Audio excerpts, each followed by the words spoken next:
One में पहुंचकर कहने का तात्पर्य भगवान सुरसर तीर आपते आए, अर्थात भगवान जब नदी पर गंगा जी पर पहुंच जाते हैं तो जटा अपने जो जटा है बड़का दूध मंगाकर भगवान राम जी जटा बना लेते हैं। बनाने के बाद में बरबस राम सुमंत पठाए सुरसर तीर आपते आए, अर्थात भगवान राम जी ने जबरदस्ती बाबा तुलसीदास जी ने यहाँ पर बरबस शब्द दिया है। तो कहने का तात्पर्य भगवान राम ने सुमंत को जबरदस्ती से वापस भेज दिया। जैसे ही सुमंत जी वापस जाते हैं तो राम जी नदी पर आ जाते हैं। बाबा लिखते तुलसीदास जी, मांगी नाव न केवट आना। भगवान राम कहते हैं भैया केवट नाव को लिया, लेकिन केवट का एक ही तो उत्तर है नाम है। तो बार बार भगवान निहोरा कर रहे हैं भैया केवट नाव को लिया, लेकिन वो बार बार मना करता है। तो क्या कह रहा है, कहूँ तुम्हार मरम में जाना। वो कहता है कि मैं तुम्हारे प्रभु, मैं तुम्हारे मरम को जानता हूँ। एक केवट अनपढ़, आप जानते जो आदिवासी जंगल में रहने वाला है, ऐसा आदमी कह रहा है कि मैं तुम्हारे मरम को जानता हूँ। हमारे वेद पुराण जितने भी हैं उनमें स्वामी जी में भगवान को लिखा है नेति नेति कहकर उल्लेख किया है, लेकिन केवट कह रहा है कि मैं तुम्हारे मरम को जानता हूँ। जबकि वाल्मीकि में मूर्तियां खड़ी कर दो, रामायण में लिखा हुआ है, तुलसीदास जी ने लिखा है कि जग पे खन तुम देखन हारे विधि हरि शंभु नचावन हारे। जग पे खन तुम देखन हारे विधि हरि शंभु नचावन हारे, तेऊ न जानई मरम तुम्हारा और तुम्हें को जानन हारा। अर्थात जग पे खन अर्थात जगत दृष्टा है, दृश्य है, भगवान देखने वाले हैं। विधि हरि शंभु नचावन हारे, अर्थात ब्रह्मा विष्णु महेश को भी भगवान नचाने वाले हैं। तेऊ न जानी मरम तुम्हारा, अर्थात ये ब्रह्मा विष्णु महेश ये भी इनके मरम को नहीं जानते, और ये केवट कह रहा है कि मैं तुम्हारे मरम को जानता हूँ। लक्ष्मण जी रात दिन उनके साथ रहते, वो भी उनके मरम को नहीं जान पाए। अयोध्यावासी रहने उनके साथ रहते, वो भी उनको मरम को नहीं जाए, लेकिन ये केवट कह रहा है कि मैं तुम्हारे मरम को जानता हूँ। तो वो क्या मरम को जानता है? तो भगवान राम ने कहा कि भैया हमें लेट मत करे और तू हमें पार उतार दे। तो राम जी कहने लगे भैया ये बता तू हमारे क्या मरम को जानता है? तो इसको संक्षेप में कर देते हैं। तो केवट कहने लगा कि प्रभु आप ये मत पूछो कि क्या मरम को जानता हूं, ये पूछो कि कौन आपके मरम को नहीं जानता संसार में। तो वो ये भैया क्या मरम है मेरा बता। तो वो कहने चरण कमल रज कहू सब कयई। नाथ ये संसार कह रहा है, आपके जो चरणों की रज है ना, वो जो जादू है उसका ये संसार कह रहा है, मैं नहीं कह रहा, ये संसार कह रहा है। मानुष करनी मूर कछु आई। प्यारे आपके जो चरणों की रज है इसमें ऐसा जादू है, ऐसा कोई औषधि है जो आपके चरणों को से मानुष अर्थात मनुष्य बना देती है। मानुष करनी मूर कछु आई, अर्थात मनुष्य बना देने वाली कोई जड़ी बूटी है। मूर माने जड़ी बूटी। तो भगवान राम कहने लगे कि नहीं भाई ऐसा नहीं होता कभी। तो केवट कहने लगे पर सत पद पावन शोक न सावन प्रकट वही सब कुंज सही। अर्थात ये क्या गलत है प्रभु? पर सत पद पावन, क्यों आप जानते हैं कि ये गलत है क्या? कि नहीं भैया ये तो सही है, लेकिन ये तो गुरुजी ने कहा था। तो केवट कहने लगा कि भैया हो सकता है गुरुजी ने ये भी कह दिया हो। तो इस मेरी जो छुअत सिलावई नार सुहाई पान तेना काट कटनाई।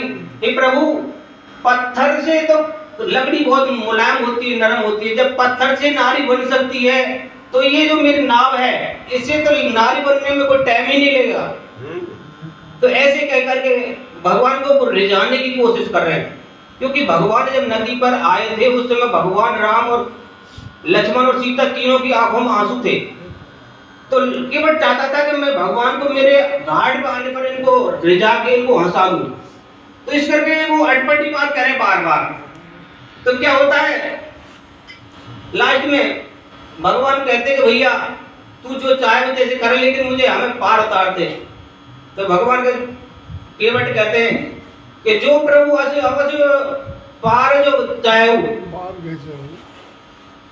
अर्थात ये प्रभु आप यदि पार अवश्य होना चाहते हैं तो मुझे चरण कमल धोने की कहो।